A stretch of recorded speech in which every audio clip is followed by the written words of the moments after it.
Next, we have the excellent biographical work by Sheikh Abul Hassan Ali al-Nadwi, which was translated into English by Dr. Muhyiddin Ahmed and published in 2014. Sheikh Abul Hassan al-Nadwi was without doubt one of the premier and most prolific writers and original thinkers of our time, the author of over 50 books written in various languages and a scholar of rare distinction.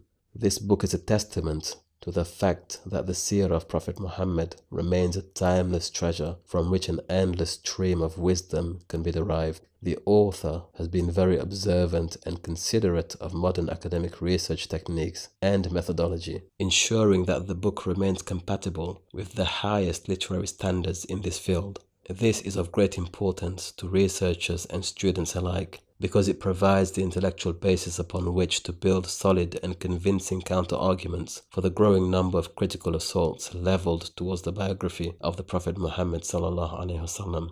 But perhaps most importantly, this book addresses some of the more difficult and challenging questions that at times can create doubt in the minds of some Muslims about certain events and details conveyed in the seerah. The author presents compelling and sound evidence to the contrary, thereby dispelling many reservations and ambiguities that may otherwise have been unaddressed by other books.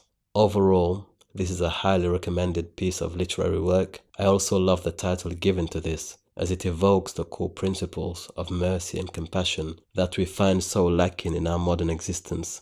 The book is a very resourceful one, as it provides sufficient detail without being too overwhelming, while also maintaining and addressing many questions that arise from modern studies of the life of the Prophet Muhammad sallallahu alaihi wasallam.